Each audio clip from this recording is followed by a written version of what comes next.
우리 다 같이 사도신경으로 신앙 고백하심으로 10월 4일 새벽 예배를 하나님께 드리겠습니다. 나는 전능하신 아버지 하나님 천지의 창조주를 믿습니다.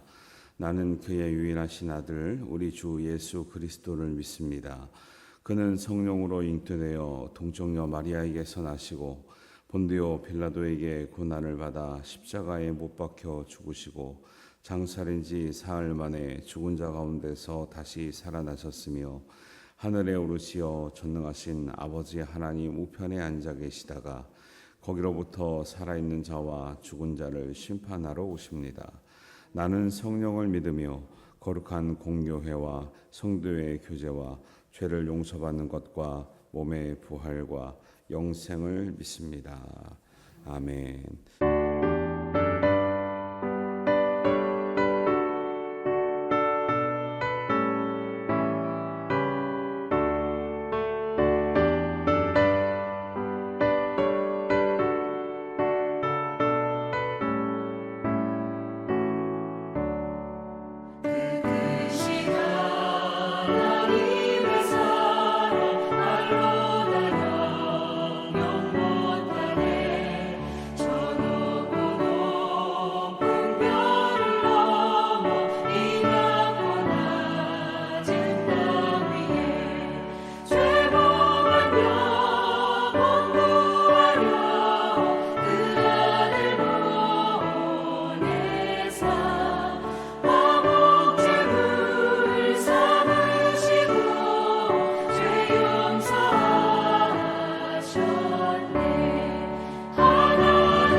오늘 우리에게 주신 하나님 말씀은 호세아서 3장입니다. 호세아서 3장 1절부터 5절 말씀 한 목소리로 읽겠습니다.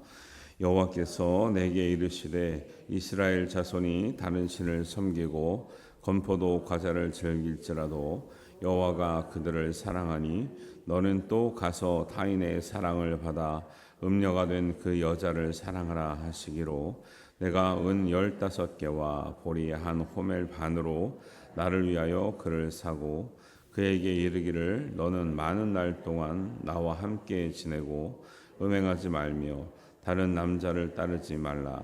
나도 내게 그리하리라 하였노라. 이스라엘 자손들이 많은 날 동안 왕도 없고 지도자도 없고 제사도 없고 주상도 없고 에봇도 없고 드라빔도 없이 지내다가 그 후에 이스라엘 자손이 돌아와서 그들의 하나님 여호와 그들의 왕 다윗을 찾고 마지막 날에는 여호와를 경외함으로 여호와와 그의 은총으로 나아가리라. 아멘. 어제 우리 교육자들과 함께 우리 목회 계획 잘하고 왔습니다. 여러분들 기도해 주셔서 우리 교회가 나아갈 길과 또 이제 내년에 우리가 하나님 앞에 이제 교회가 건강하고 온전해지기 위해서 해야 될 길들을 잘 준비하고 왔는데요. 여러분들도 사람의 생각이 아니라 하나님의 은혜대로 우리가 이제 교회를 섬기고 잘 든든히 세워갈 수 있도록 기도해 주시고 잘 협조해 주시기를 바랍니다. 예, 감사합니다. 호세아서 3장은 1장에서 하나님께서 호세아에게 처음 명령하셨던 것 같이 타인의 사랑을 받고자 하는 그런 여자를 사랑하라고 명령 다시 하시죠. 그래서 음녀가 된 그 고멜을 다른 신을 섬기는 이스라엘을 상징하고 있는데 이런 이제 말도 안 되는 대상을 사랑하라고 하시는 이유가 있는데 그것은 하나님이 그들을 여전히 사랑하고 있다라는 거죠. 참 이게 하나님의 사랑은 되게 역설적이거든요. 사람은 이런 정도의 사람을 어떻게 사랑하겠습니까? 남자나 여자나 이렇게 뭐 소위 성경에 표현된 대로 음란한 여자, 항상 집에를 데려와도 나가고 또 자식도 어느 정체성이 있는지도 모르는 자식을 셋이나 낳고 이러면은 이거는 말이 안 되잖아요. 근데 이게 이 말이 안 되는 사랑을 하나님께서 보여주시는 분이 또 하나님이신 거죠. 그러니까 우리는 하나님을 사랑하는 게 어떻게 보면 되게 작은 사랑인데 하나님께서 우리를 사랑하시는 그 사랑은 엄청나게 큰 사랑이라는 것을 반증해 주시고 있는 것이죠. 그래서 여러분 우리가 그런 얘기 한번 가끔 하죠. 우리 사랑한다의 반대말이 뭐라 그래요? 사랑의 반대말이 뭐 미워한다, 뭐 증오한다, 그다음에 뭐 무관심이다 이렇게 했잖아요. 근데 어떤 목사님이 그러더라고요. 근데 그거 되게 일리가 있어요. 뭐라 그랬냐면 사랑한다의 반대말은 사랑했었다네요. 사랑했었다. 지금 뭐요? 과거형이야. 이게 사랑했었다가 과거형이죠. 옛날에는 사랑했었다. 지금은 모르겠다. 그리고 사랑 안 한다죠. 사랑한다는 건 늘 현재 진행형이야. 돼야 맞는 말인 거죠. 하나님을 사랑하십니까? 그러면 옛날 거 물어보는 거 아니잖아요. 그죠? 지금 물어보는 건 지금 사랑하냐는 거 물어보는 건데 사랑했었지요. 라고 말하면 기분 좋아요, 안 좋아요? 듣는 사람이. 여러분 남편을 사랑했었습니까? 사랑하십니까? 부인을 사랑했었습니까? 사랑합니까? 그죠? 되게 그 시제가 과거냐 현재에 따라서 되게 기분이 좋기도 하고 안 좋기도 하죠. 예, 사랑했었으면은 되게 좀 기분이 안 좋아요, 그죠? 지금 사랑해야 되는 거죠. 하나님의 사랑은 어제나 오늘이나 영원히 변함이 없는 사랑인 줄 믿습니다. 그래서 하나님은 알파와 오메가요. 과거나 현재나 미래가 동일하시다, 영원하시다 말씀하는 이유가 변하지 않는 사랑. 사람의 사랑은 변해요, 안 변해요? 다 변하는 거 보셨잖아요. 왜 그래요? 사람의 사랑은 다 변하는 거 보셨잖아요. 다 해줄 것처럼 해놓고 살다 보면 안 해주고, 그렇죠? 갈수록 태산인 거죠. 사람의 사랑이라는 것은. 그래서 하나님의 사랑이 얼마나 큰지를 이제 보여주시고 있는 그 사랑인데 그 사랑은 우리가 상상할 수 있는 수준의 사랑이 아니라 우리의 정말 상상을 넘어서 도저히 사랑할 수 없을 것 같은 상태의 사람도 하나님이 사랑해 주시는 줄 믿습니다. 그래서 우리도 그런 하나님 앞에 우리가 깨닫고 나아가야 될 믿음이 뭐냐? 우리도 사랑했었던 신앙이나 사랑했었던 믿음이 아니라 지금 사랑하는 믿음과 사랑하는 신앙으로 나가야 될 줄 믿습니다. 그런 의미를 우리가 이제 볼 수 있는 거죠. 이런 이유로 하나님은 이제 호사에게 집을 나가서 타인의 부도덕한 관계 때문에 지금 못 돌아오고 있는 고멜을 데려오라고 그러죠. 그래서 이제 3절 1절에 보니까 다른 신을 섬기고 건포도 과자를 즐길지라도 하나님은 여호와는 그들을 사랑하니. 그죠? 우상을 섬기고 있으면 안 사랑하고요. 벌을 주시거나 심판하셔야 되는데 우상을 섬길지라도 하나님은 사랑해요. 왜 그럴까요? 우상을 섬기지 그렇게 말라고 그러고 우상 섬기면 너 죽는다 그랬는데 우상을 섬길지라도 사랑한대요. 이게 하나님의 백성이고 하나님의 자식이기 때문에 그러죠. 자식은 눈에가 안 아픈 것도 있지만 자식은 아무리 죄를 줘도 자기 자식을 버릴 수가 없죠. 감옥에 가도 버릴 수가 있어요, 없어요? 버릴 수 있겠죠. 인간적인 사람들은. 그런데 진짜 부모의 마음으로는 감옥에 가도 죄를 짓고 버릴 수 있어요, 없어요? 버릴 수가 없는 거죠. 병이 들어도 직장에서 실패하고 사업이 실패해도 남편이든 부인이든 버릴 수 있어요, 없어요? 없어야 되는데 요즘 많이 버리죠. 자식도 막 버리니까 그 부모도 막 버리니까 그러니까 세상이 정상이 아닌 거죠. 우리가 부모로서 자식으로서의 그 진짜의 본래적인 관계를 잘 유지하고 사랑하는 것이 하나님의 뜻이면 그렇게 사랑으로서 모든 것을 극복하고 사는 것이 인간의 도리고 하나님의 뜻인데 지금은 뭔가 좀만 불편하면 그냥 끊고 버리고 배신하고 이런 일이 한두 번이 아니니 참 어떡합니까? 하나님은 이렇게 우상을 섬기고 있는 너희도 사랑하기 때문에 다시 타인의 사랑을 받아. 이게 타인의 사랑을 받는다는 게 좋은 말이 아니에요. 여기서는 최소한 호세아에서는 타인의 사랑을 받는다는 말이 좋은 말이 아니라 나쁜 뜻이에요. 그런 사람을 그런 여자를 사랑하기도 하고 그 여인을 다시 집으로 데려오기 위해서 값을 지불해야 돼요. 근데 나간 여인이 왜 값을 지불해야 될까요? 돌아오는데 그냥 돌아오면 되잖아요. 이유가 있겠죠. 나가서 문제가 생긴 거죠. 빚을 졌거나 아니면 자기 몸을 팔은 거죠. 아니, 노예나 종이 된 거예요. 옛날에는 이제 그런 사회였으니까. 그래서 원래 일반 성인 노예의 값이 은 30세겔이거든요. 그래서 예수님도 그 값에 팔리신 거죠. 그러니까 자기가 어떤 이유에든지 뭐 향락이나 이런 문제에 대한 값인지 음란에 대한 값인지 모르겠지만 뭔가는 그냥 올 수 없는 상황인 거죠. 뭔가 빚을 지거나 이런 값을 지불해야 될 상황이죠. 이것은 상징적으로 죄의 값을 말하거든요. 죄를 지면 그냥은 용서가 안 되는 거예요. 근데 우리는 무엇 때문에 용서를 받았습니까? 다 죄인이었는데 예수님의 십자가의 공로, 예수님의 십자가의 피값으로 우리가 용서받은 줄 믿습니다. 여러분 용서받을 때 값을 내지 않았죠. 예수님의 값을 지불해 주셨어요.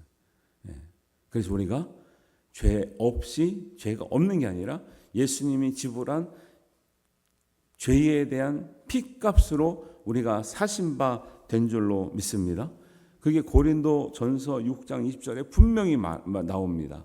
값으로 산 것이 되었으니 그런즉 너희 몸을 하나님께 몸으로 영광을 돌리라는 거예요. 되게 중요한 말씀이죠. 우리가 그냥 회개하면 그냥 예수님의 이름 때문에 그러지만 그 이름에 담겨져 있는 말은 예수님이 우리의 죄값을 위해서 십자가에서 죽으셨다라는 거예요. 죄는 예수님이 죽지 않으면 지불이 되지 않아요. 죄값은. 그래서 원래 죄를 지면 내가 죽어야 되는데 내가 죽을 수 없으니 대신 죽어주는 짐승이 옛날에 양과 비둘기 그런 거였죠. 근데 그 짐승의 피로도 사람들이 온전해지지 않으니 하나님이 진짜 더 이상 치를 수 없는 어마어마한 이 죄의 대가가 뭐냐면 하나님 아들 하나님 자신이 우리 삼위일체 하나님이신데 예수님도 하나님이신데 하나님 자신이 죽음으로 자기가 창조한 피조물을 살리는 거예요. 이게 어마어마한 거죠. 우리가 만약에 자식의 죄를 졌는데 그 죄값을 감옥에 들어가서 좀 사형당해야 될 입장인데 부모 입장은 내가 죽어서라도 살릴 수만 있으면 살리겠죠. 근데 사람은 살릴 수가 없는 거죠. 하나님이시기 때문에 하나님의 전능성으로 하나님의 전지하심으로 하나님이 죽고 우리를 살리시는 그런 은혜를 우리가 베풀어 줬는데 하나님이시기 때문에 진짜 죽을 수가 없고 다시 살아나신 영광의 부활을 우리가 경험하는 거예요. 이거는 어느 종교에서도 이런 종교가 없고요. 이건 우리가 그렇게 될 것이라고 알아서 기록한 게 아니라 하나님이 그렇게 보여주셨기 때문에 많은 본 사람들이 도저히 있을 수 없는 일을 경험하고 나서 기독교에서 말하는 예수님은 이런 분이고 원래 우리가 믿는 하나님은 이렇게까지 우리를 사랑하셔서 예수님 보내시고 죽게 하시고 우리를 구원하신 하나님인 것을 전하지 않을 수가 없는 거죠. 이런 종교가 없거든요. 이 우상을 섬겨보세요. 우리의 모든 것을 다 가져와라 그러고 다 바치라고 그러고 자식까지 바치라 그러면서 사실은 우리가 원하는 걸 얻으려고 만들어 놨더니 이제 우리 것을 다 뺏어가고 죽이면서 지가 좋은 거를 달라고 하는 게 우상이에요. 우상이고 이단이고 잘못된 종교들이고 이런 거거든요. 그거에 비하면 오늘날도 그런 종교들 때문에 사람들이 고통받는데 옛날 같은 경우에는 이 이방 종교라는 게 엄청난 희생을 강조하고 사람들을 굉장히 못살게 구는 타락시키고요. 그런 거에 비하면 이 예수님으로서 생명을 얻고 우리를 위해서 죽은 그분이 살아날 줄 몰랐는데, 그러니까 복음서 읽어보면 제자들이 부활할 것을 믿어요, 안 믿어요? 예수님께서 몇 번 그렇게 부활할 것이라고 하는데 저도 못 믿었을 것 같아요. 그 당시에는 내가 제자라도 못 믿었을 것 같아요. 본 적이 있어요? 들은 적이 있어요? 예상이나 돼요? 아무것도 예상이 안 되죠. 그러니까 당연히 못 믿는 거죠. 상상을 할 수 없으니까. 3일 만에 살아나니라? 어떻게 살아나냐고, 어떻게. 말이 안 되죠. 그런데 진짜 말씀대로 되니까 부활하신 후에 제자들이 180도 바뀌는 거예요. 그래서 진짜 부활을 보지 않았는데 우리 부활에 대해서 얘기할 때요. 진짜 부활에 대해서 보지 않았는데 누가 목숨 걸고 죽습니까? 여러분 순교당한다고 생각해 보세요. 제자들이 부활하신 예수님을 보지를 못했어요. 그냥 죽었다 끝났어요. 근데 거짓 확신을 해가지고 나도 죽으면 그렇게 되리라고 내가 죽겠다고 할 사람이 있냐는 거예요. 그거는 심증적으로나 물리적으로나 그것이 진짜가 아니면 예수님 때문에 죽을 수가 없다라는 증명이 나오는 거거든요. 그래서 우리의 죄값을 예수님께서 지불하셨듯이 상징적으로 보여주고 있는 거죠. 호세아가 고멜을 데려올 때 은 15개와 보리 한 호멜을 반을 나를 위하여 그를 사고 하나님을 위하여 사라는 거예요. 호세아가 그 여인이 아름다워서 뭔가 무슨 성실해서 산 게 아니라 하나님을 위해서 호세아에게 사라는 거죠. 이게 무슨 비유냐면 하나님 자신의 사랑을 증명하기 위해서 예수님에게 너의 생명값을 주고 이 죽어가는 백성들을 사라고 하는 거예요. 사라. 피값을 지불하고 사라. 하나님을 위해서, 누굴 위해서가 아니라 하나님을 위해서 사라, 이렇게 말씀하고 있는 거죠. 그리고 그렇게 데려온 그 고멜을 3절에 보면 그에게 이르기를 너는 많은 날 동안 나와 함께 지내고 음행하지 말고 다른 남자들을 따르지 말라. 나도 내게 그리하리라 하였노라. 하나님 우리를 배신한 적 없거든요. 근데 여기도 되게 중요한 말씀이에요. 보세요. 이렇게 큰 대가를 지불하고 집으로 돌아왔잖아요. 구원 받았잖아요. 그러면 끝났지 않고 이게 우리 신앙인들이 여기를 주의해야 돼요. 구원을 받았습니다. 은혜로, 정말 어마어마한 은혜로 구원을 받았습니다. 근데 신앙생활이라는 게 거기서 끝나지 않아요. 구원은 단번에 받지만 그 이후에 우리가 거룩해지고 성결한 삶을 살고 성화된 삶을 살고 온전해지는 것은 많은 날 동안 주님과 함께 머물면서 변화받는 거예요. 구원은 단번에 받다고 내가 완벽해진 게 아니에요, 신앙이. 근데 사람들이 구원만 받으면 그 감격으로 그냥 평생을 그냥 똑같이 지내려고 하는 사람들이 있는데 그렇지 않고요. 구원 받았으면 많은 날 동안 말씀과 기도와 주님과 함께하면서 성숙한 모습으로, 거룩한 모습으로, 성화된 모습으로 우리가 변화돼서 핏값으로 산 것이 되었으니 우리의 몸으로 하나님께 영광 돌리며 사는 것이 하나님의 뜻인 줄 믿습니다. 이게 신앙생활이에요. 근데 하루아침에 끝나지 않는다고요. 신앙생활이 우리가 거룩하게 되는 게 하루아침에 되는 게 아니라고요. 예. 그러니까 구원파 같은 데서 말하는 게 왜 잘못되냐면 아무리 구원의 감격이 커도 그 이후에 죄 사함을 더 이상 받을 필요가 없고 날마다 그냥 우리는 기쁘고 구원이 그냥 받았기 때문에 영원히 보장되고 우리가 어떤 일을 하든지 상관없고 절대 그런 게 아니에요. 구원파들은 그렇게 가르치죠. 한 번 받은 구원의 확신은 구원의 확신을 누가 흔들린다 그랬어요? 그 이후에 값으로 산 것이 됐으니 거룩한 삶을 많은 날 동안 주님과 함께하면서 말씀과 함께하면서 기도와 함께하면서 공동체 교회와 함께하면서 내가 점점 예수님을 닮아가고 예수님의 장성한 믿음의 분량에 이르는 데까지 자라가는 것이 신앙생활이라고 사도들이 말하고 있죠. 학교를 갔으면 끝나나요? 학교를 갔으면 학교 생활을 잘해야 되는 거죠.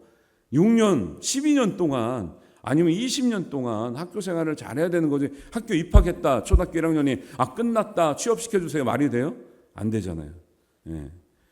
근데 사람들이 이상하게 생각하는데 이상하게 가르치는 데가 많은데 사람들이 이상하게 그런 데를 가고 있다는 거예요. 진리가 아닌지도 모르고 이런 말씀을 하고 있는 거죠. 이 중요한 말씀 3절이 너는 많은 날 동안 나와 함께 지내며 이 말씀이 중요한 거죠. 4절에도 나오잖아요. 이스라엘 자손이 많은 날 동안 왕도 없고 지도자도 없고 제사도 없고 주상도 없고 에봇도 없고 드라밈도 없이 지내다가 이것도 의미가 있어요. 많은 날 동안 이거 보니까 많은 날 동안 주님과 함께하면서 말씀 훈련을 받고 기도하면서 지내다 보면 뭐가 없대요? 왕도 없고 지도자도 없고 막 끊어진대요. 여기는 왕, 지도자, 제사, 주상, 에봇 이런 게 없대요. 이게 인간적으로 할 수 있는 모든 것이 단절된다 그 얘기를 해요. 신앙생활은요 세상을 끊으란 소리는 아닌데 우리가 하나님 앞에 연단되고 성숙할 때는요 세상에서 우리가 하던 이런 세상 것들이 끊어지고 오직 주님과의 관계 안에서 하나님과의 관계 안에서 우리가 거듭나는 시간이 반드시 필요한 거죠. 우리는 세상 속에 살고 있지만 우리가 세상 것을 지금 꺼내는 시간이 지금 이 시간이에요. 예배 시간이고 주의를 지키는 시간이고 그런 시간인 거죠. 기도하는 시간이죠. 이런 시간이 있어야 그 많은 날 동안을 지나서 5절의 중간에 마지막 날에는 여호와를 경외함으로 여호와와 그의 은총으로 나아가게 된다라는 거예요. 예. 얼마 이게 5절밖에 안 되지만 그래서 여러분 구약을 그냥 슬쩍 읽으면 이런 얘기가 있네. 그렇다. 좀 민망하다. 이럴 수 있지만요. 이 의미를 알면요. 호세아를 읽으면서 음란한 여인의 얘기 나오지만 그 뜻 안에 복음이 들어 있구나. 이것을 이제 알 수 있는 거죠. 그래서 많은 날 동안 이스라엘 백성들을 세상의 것을 끊고 여기는 제사 지내는 정치적인 얘기 또 종교적인 이야기 이런 것도 있지만 이런 것이 다 끊어져도 하나님을 온전히 경외하는 것을 배우는 것은 오직 세상 것에 대해서 눈을 가리고 하나님과의 단독적인 관계 안에서 우리가 거듭나고 성화되고 성결하게 될 때 하나님의 은혜를 알게 되고 하나님을 경외하게 된다라는 거예요. 많은 날 동안 그렇게 우리가 하나님 앞에 연단될 수 있기를 원하신다라고 하는 말씀을 하고 있는 것이죠. 우리가 예수님을 믿고 거듭난 후로는 하나님의 은혜로 살아가는 줄 믿으시길 바랍니다. 그래서 우리의 몸으로 우리가 구원받은 몸으로 몸과 마음과 영혼으로 하나님께 어떻게 하면 영광을 돌리며 살까 그것을 고민하는 게 신앙이고요. 그것을 내가 구체적으로 무엇을 하며 하나님께 영광을 돌릴까 확신을 갖는 게 사명을 찾는 길이죠. 그런 확신을 갖고 살아가면요. 그 일이 어떤 일이든 보람이 있고 즐겁고 감사하게 살아가는 거예요. 지금은요. 여러분 지금 우리 젊은 자녀들도 나왔는데 뭔가 잘 되면 그것으로 만족할 것 같잖아요. 절대 그렇지 않습니다. 그 안에 내가 하나님 뜻 가운데 발견한 내 사명과 뜻과 내가 정말 이 일을 통해서 하나님께 영광이 되는구나라는 그 인생의 목적을 신앙 가운데서 찾지 않으면 많은 것을 얻을지라도 그것이 우리에게 유익을 되지 않는 경우가 허다하다는 것을 꼭 기억하셔야 됩니다. 자녀들에게 이런 것을 가르쳐줘야 되는 거죠. 우리가 어떤 목적으로 인생을 살아가느냐. 그냥 돈 잘 벌고 성공하는 직업을 갖는 게 그냥 꿈이 돼버렸어요. 옛날에는 조금 어려워도 내가 조금 뭐 그렇게 크게 성공하지 않아도 의미를 찾아서 가치를 찾아서 신앙을 찾아서 사명을 찾아서 사는데 지금은 그런 게 이제 1순위가 아니고 일단 보장된 자리, 편한 자리, 성공하는 자리, 집 살 수 있는 자리, 뭐 이게 꿈이 돼버렸으니까. 그게 이루어지면 어떡할까요? 이루어지고 나서는 뭔데요? 그럼 인생 목적 다 이뤘네요. 어렵긴 하지만 이뤘으면 다 끝났네요. 그 다음이 없는 거죠. 그리고 그 다음에는 가지고 있는 것으로 그러니까 흥청망청이 되는 거죠. 왜? 이유가 없고 삶의 이유가 있고 없고 목적이 없으니까요. 그런 것들을 우리가 은혜로 사는 삶은 오직 하나님 말씀이 인도하시는 대로 하나님이 기뻐하시는 대로 살아가는 인생인 줄 믿습니다.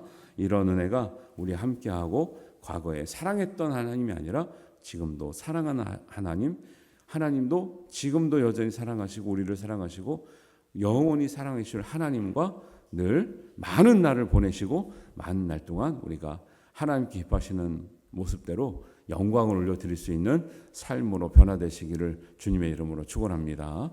기도하겠습니다. 하나님 아버지 은혜를 감사합니다.